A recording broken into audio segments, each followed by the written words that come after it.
Hello, it's John Astley, and I'd like to show you the DBS Mods IT Elite antenna system that I fitted to my Phantom 3 controller.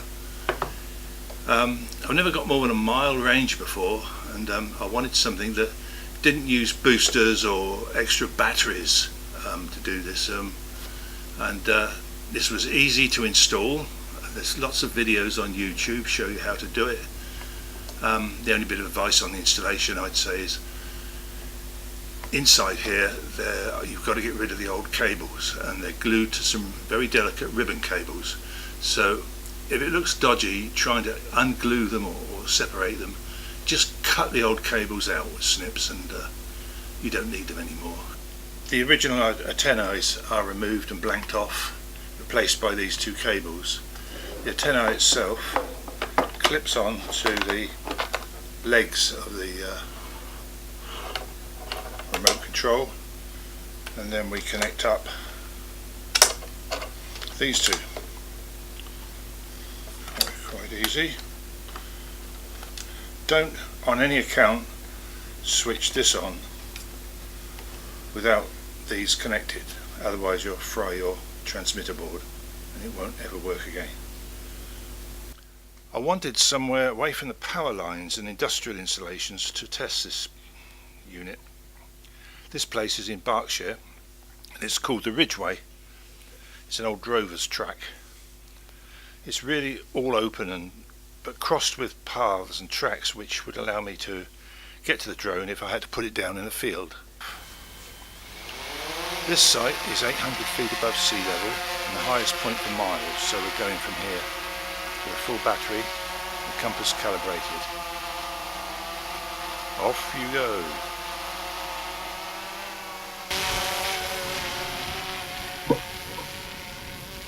I wonder if I'll ever see it again. I'm going to fly at 20 to 25 mile an hour, heading west and into the wind, which I think is the best range speed to fly. DJI seem to think this as they program the return home functions to fly at 22 miles an hour. We will stay low, 150 feet above home point, as there is a 5 mile an hour headwind. I think it's best to do this sort of thing into the wind and have the advantage of a tailwind on the return flight.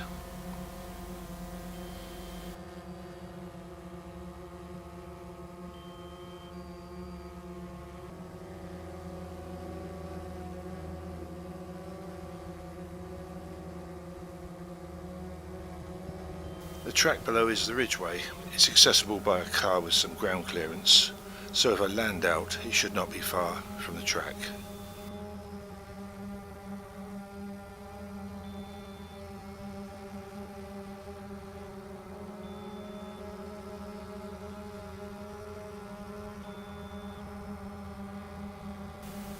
There are two transmitters using 2.4 GHz, the actual control of the aircraft, and a system called Lightbridge, which sends back 720p video for the iPad display.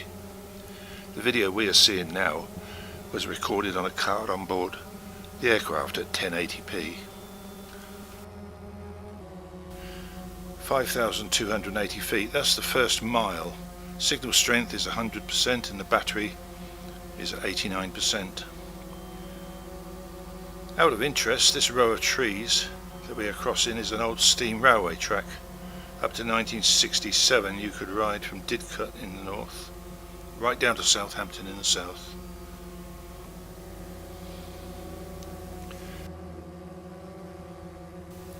As we are in Europe, the manufacturers limit the transmitter output to 16 dBm. That is called CE compliant.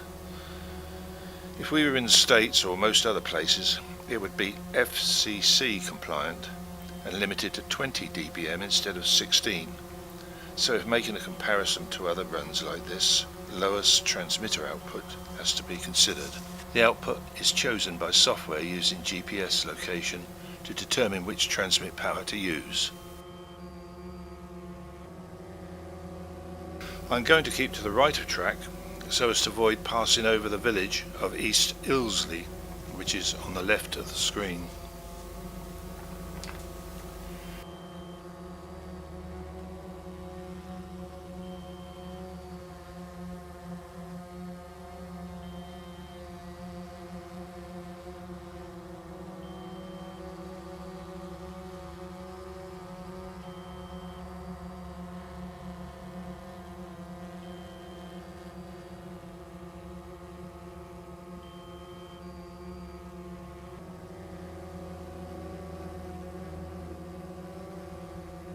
10,500 feet out, so we are 2 miles away from home point.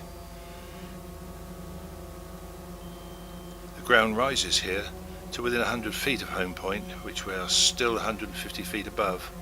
Signal strength is still 100% and the battery is at 75%.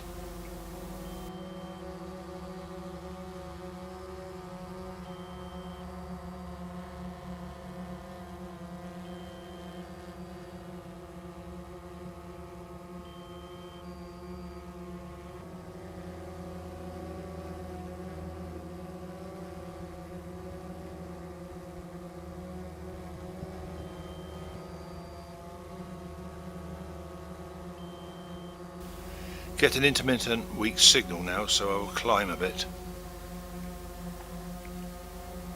That's 320 feet above home point. The signal is down to 2 bars.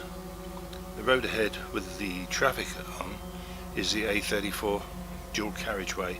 If I can make that, we would be 3 miles out. By weak signal, that is the radio control signal, is down to 2 bars out of 5. The light bridge is still solid, no video breakup at all.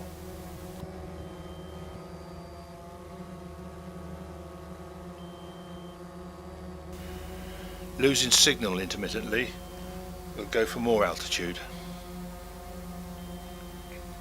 That's 500 feet, but no improvement on the signal. I'm going to turn round now.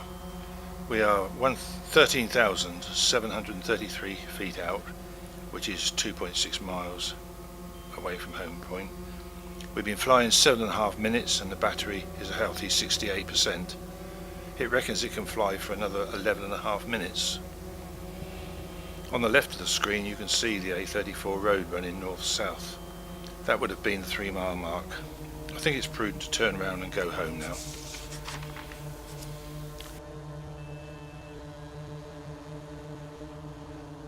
And clearly see the home point, so the signal loss was not a line of sight problem or obstruction problem, so I'm not really sure what happened there.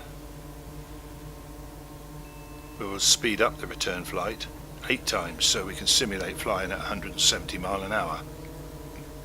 Don't do that too often.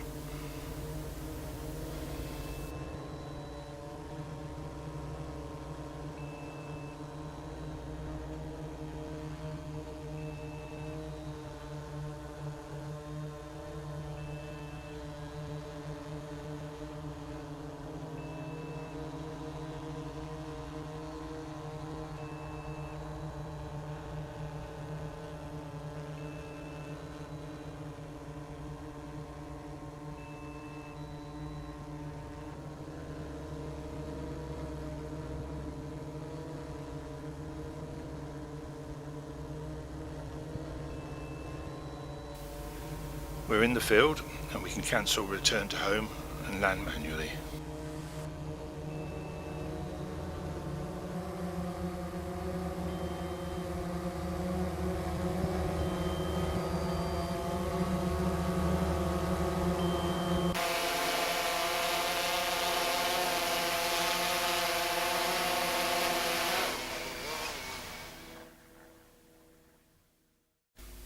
Well, I got it back. These are the final figures. Total distance 27,659 feet or 5.2 miles. Flying time 16 minutes with 34% battery left at the end. 5.5 minutes flying time left. So if I hadn't have lost that signal, we would have made the 3 mile. We would have had battery to have made the 3 mile mark, all right. Anyway, 2.6 miles out is better than the 1.1 miles that I used to get. There will be runs by other users, well in excess of 3 miles I expect, but then the issue of FCC compliance and EU compliance will have to be taken into consideration. The lower transmit power that we're allowed to use in this part of the country. That said, after 3 miles, battery capacity comes into consideration. This battery would have taken us out to 3 and back, but it would be getting marginal towards the end. and I don't visualise much longer runs than 3 to 4 miles, maybe with FCC compliance on the standard battery. I don't anticipate using or flying this far regularly, but this antenna is definitely going to help when conditions are marginal, i.e. light foliage, impeding perfect line of sight, or interference from power lines and other users. Always see how it goes. Fly safe.